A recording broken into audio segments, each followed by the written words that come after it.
Hey Rip City, welcome into the first mailbag powered by Mondo Pad. I am Sarah Hecht, joined of course by our Blazers beat writer for the team, Casey Holdahl. Look who's back on TBTV, hey, guys. Everyone I know. Hey. It's just like old times back here in the Trailblazers / Comcast studios. So, But now we glad to have be back. this really cool toy. We have the Mondo Pad, which of course we're going to be taking your guys' questions in the mailbag. You can submit them by emailing mailbag@trailblazers.com. You can submit them to us using the hashtag TBMailbag on Twitter. And then also we're going to be putting this lovely little video on Facebook, and you can leave questions for us in the comments because we're going to be getting this mailbag to you pretty often this year. That's the plan, yeah. You ready to start? Because we've got some good questions to go for you already. Let's do it. All right, here we go. All right, first one comes from Loaded Oregon, and they asked actually Casey directly. Says, does last night's game suggest that if Freeland can't do better to shift LA to the 5 and use T-Rob instead of Myers, they did it better? He's talking about a few games ago, of course, this was last week, and saying that if Freeland can't hack it, can we use Myers and T-Rob? What do you think? I think it's an option. I wouldn't be so quick to maybe make any kind of lineup changes, particularly at the center position when you're playing the Houston Rockets who have Dwight Howard. There aren't many teams that are bringing Dwight Howard into your arena. So to say, well, let's move LaMarcus to the 5 and bring in Thomas Robinson at the 4 when Joel Freeland is out. It's definitely an idea and not a terrible one at all, but I don't know that at this point I would go that far. One, Joel is back in the lineup, so the question to some extent is moot. But there's always a chance of injuries once the season goes on. And I think that's something they maybe look to. But I do think that, I wouldn't judge Myers necessarily about how well he did against Dwight Howard. I think the team long-term is probably better served to still give those minutes to Myers when Joel isn't available to play and use LaMarcus as a center situationally with Thomas Robinson in the lineup as well. I do like it, though, in the sense that I like the idea of getting Thomas Robinson out there a little bit more with LaMarcus Aldridge.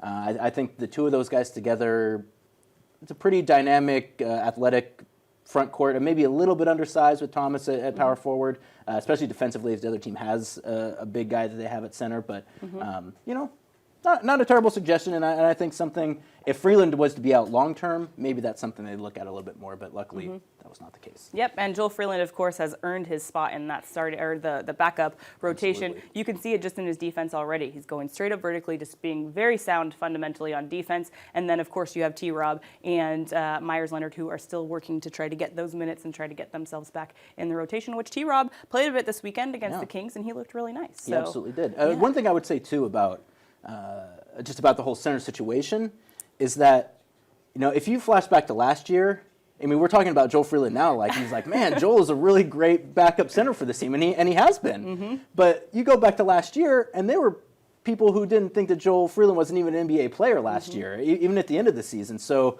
the fact that we've seen how far Joel has come in an off-season, that's great. And I would say, consider that when it comes to Myers as well. Myers obviously a lot younger than Joel, has played a lot fewer years professionally. Joel obviously spending a lot of years professionally in Europe. So while those aren't, it's not a one-to-one or anything, I would say you've seen that a guy can improve at the center position from one year to the next. Don't be so sure that Myers can't do the same thing. Well, not only that, Joel wasn't working alone this summer. He was working with some Trailblazers coaches who are still around to be able to help both T-Rob and Myers-Leonard. Thanks for that question. Let's move on to our next one on the Mondo Pad. Pulling it up from Dominic Powell. I like his play on words and his Twitter handle there with the numbers. Very nice. He says, would the Blazers consider waiving a player to sign or trade for another defensive-minded big to back up Robin? Woo, we're really on the front court today. What are your thoughts on this question? Well, I mean, obviously, I think we started posing this mailbag right around the time that we did play the Rockets. So not surprising to see a lot of questions about the centers, to be perfectly honest. In this situation, as far as waiving a player goes to sign a defensive-minded backup for Robin, no. One, if there were a defensive-minded backup center that was worth having at this point, he would not be available to pick up off of the waiver wire. It's not a position that every team needs big men who can play defense, and there aren't a whole lot of them to go around these days. So, the guys you're going to be able to pick up off of waivers to back up Robin Lopez defensively, which, as we talked about, we don't really necessarily need to do because Joe Freeland is back in lineup. But even if you were going to do that, not really something the team is going to look into. You don't you don't waive guys who have guaranteed contracts, which at this point all 15 Trailblazers have guaranteed contracts.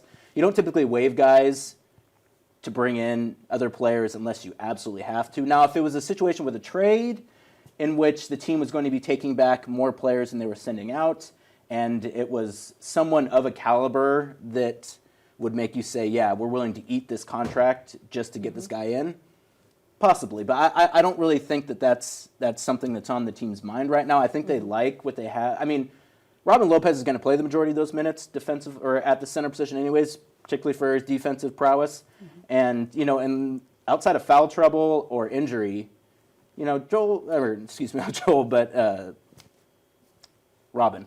There's so many Lopez's running around. I can't yes, them all together. I know. Robin, he's going to play 30 minutes a night regardless. So at that point, it really does become kind of a cost benefit of how much are we losing by waiving a guy versus how much are we gaining by bringing in a guy who's going to play 10, 15 minutes a game. Absolutely.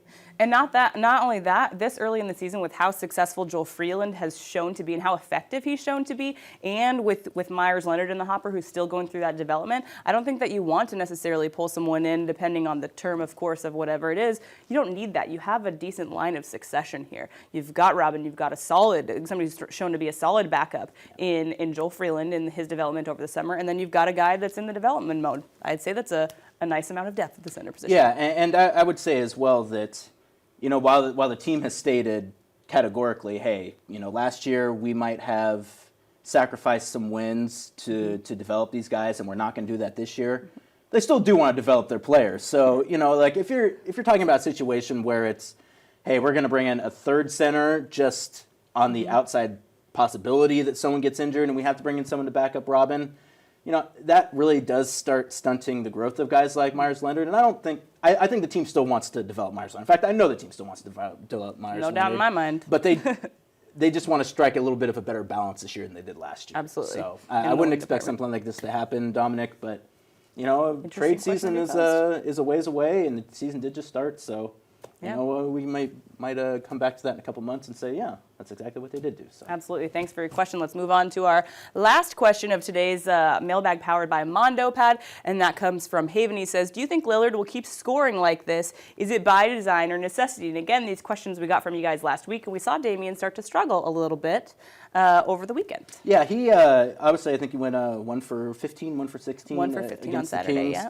Trailblazers still able to get a double-digit victory in a game that, outside of DeMarcus Cousins having a big fourth quarter, was pretty much Blazers in control throughout the entire second half. So to answer the question, is it by design or necessity? It is by both, I would say. Damian Lillard is a scoring point guard. Yes. And that's not going to change regardless of who else gets put on this team. Now, I would say at this point, and actually Terry Stotts even said this pregame against the Kings, it was in reference to a question about LaMarcus, but in regards to LaMarcus and Damian, they're always going to be option 1A and option 1B, depending on the night. So it is by design because some of the things that Damian does well is scoring. He's a great three-point shooter.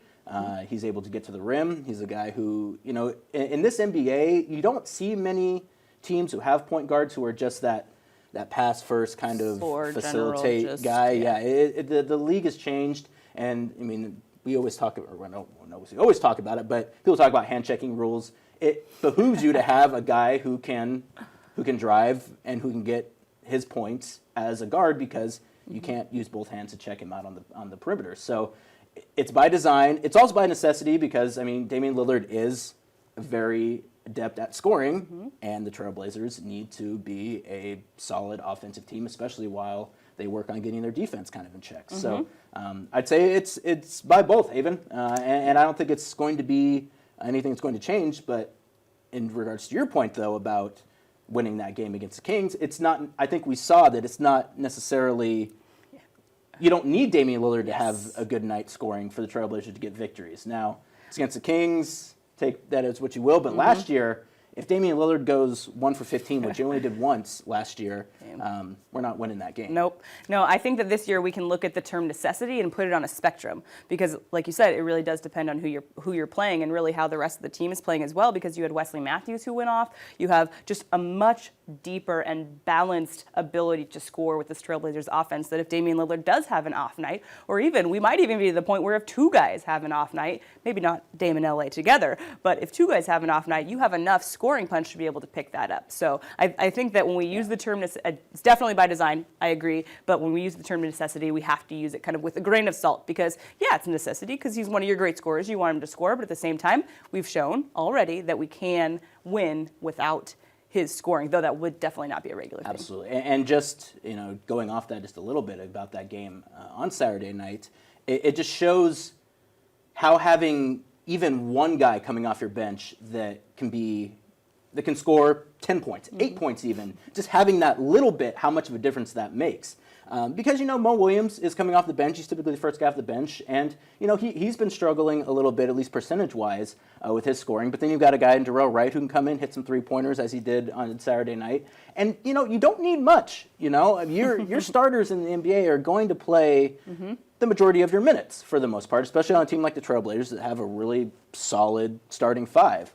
But if you can have just one guy who's even a threat offensively. He doesn't even have to score every night. Like I said, Mo Williams has struggled a bit, but he's still a threat. The team has to respect him when he comes into the game as a scorer. So just having that little bit compared to what we had last year, it makes all the difference in the world. All the difference in the world, exactly like you said. Guys, thanks for joining us for our first Mailbag powered by MondoPad. We're going to be doing this pretty often, so feel free to submit your questions in a multitude of ways. One of them being, of course, tweeting us using the hashtag TBMailbag at Trailblazers, or emailing us at mailbag@trailblazers.com. We'll see you guys next time.